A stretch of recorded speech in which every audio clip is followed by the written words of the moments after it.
So I wanted to ask you first off if you can sort of explain what the whole banking system of Imperial China at the turn of the century is and why you saw that as dramatic.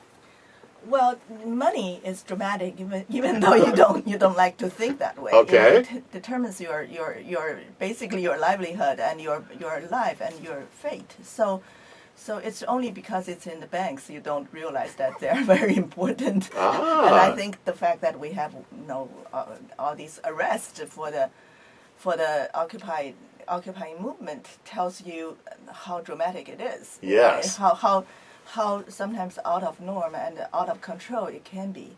So it's really just to infuse humanity into this business and to see how people make decisions and also moral decisions. And then, in fact, whenever we touch money, we are talking about morality, even though quite often we don't want to think that way. Yeah. But so the movie, when I got the project, the thought was, okay, I want to deal with a man's relationship with money, a man's relationship with himself, because you are talking about morality, and then a man's relationship with fellow men. So that's how I saw it, and then for the rest of it, I just have to make it sure that I keep on the subject all the time and try to make it dramatic. Yeah. Yeah. Okay, so in the movie, you've got basically, I mean, there are myriad, like any great epic story, you've got all sorts of different dimensions to it, but it comes primarily down to, I think, a man's, like a son's relationship to his father and vice versa in terms of how they want to lead their life, and that's all reflected in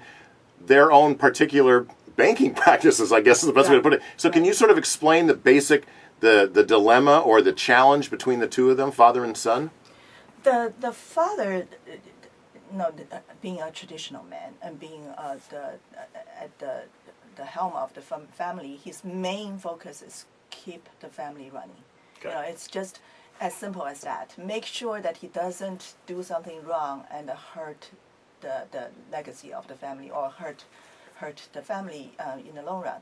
The son, however, being sort of a spoiled son, never had the thought to become holding the responsibility, really didn't have to think about it. So it's really, so he was more concerned about himself, about how he leads his own life, and the fact that that his love life too. And it's only when he faces the fact that he has to take over the responsibility, he has to make a choice. So the father and son, those two, I think, heads of the family actually represent two kinds of government philosophies in China. Oh. And one is the legalism, and that is very much Maoism. It belongs to that school. And it's a matter of, it's a philosophy about how to control. It's how to control, and what are the tactics you can use for controlling. And then the other one, which had been more the orthodox, at least on the surface, was Confucianism, and that is more a philosophy about how to behave, and how you behave in order to inspire others to behave. So those are two different philosophies, and I try to use these two personalities to sort of discuss the ins and outs and the shortcomings of each. And how does that personality difference manifest itself in their own banking practices? How is it that one acts a certain way all through banking? I mean, we get this idea of somebody who is, more concerned about character and somebody who's more concerned about control. But what's distinct about your movie is it plays itself out in a clash between banking practices. So can you explain that a bit? Well, it boils down to choosing the head of the bank, the CEO of the bank, because for this group of merchants, they are unique in the sense that very early on, in the mid-15th century, they invented the idea of CEO system.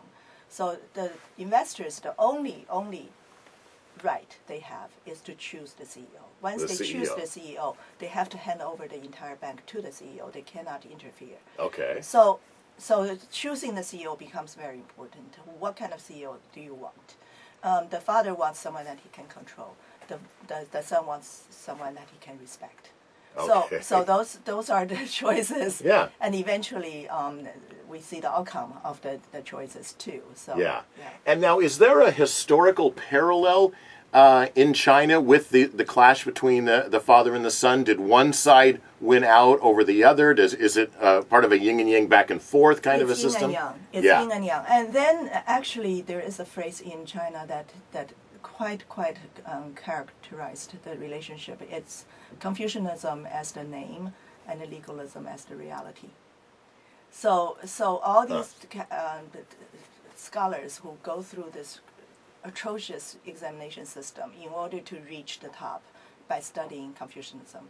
By the time they reach the top, they become officials. They figure a legalistic emperor.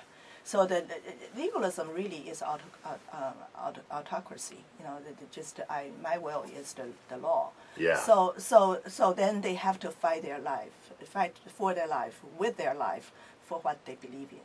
So martyrdom in China, in the imperial China, was commonplace. It was really commonplace.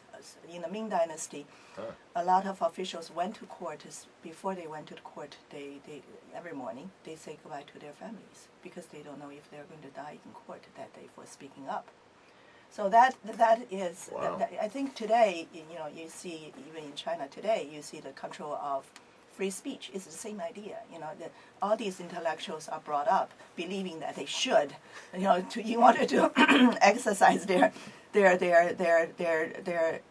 learning, they have to speak up. But in the meantime, no one wants them to speak up. Yeah.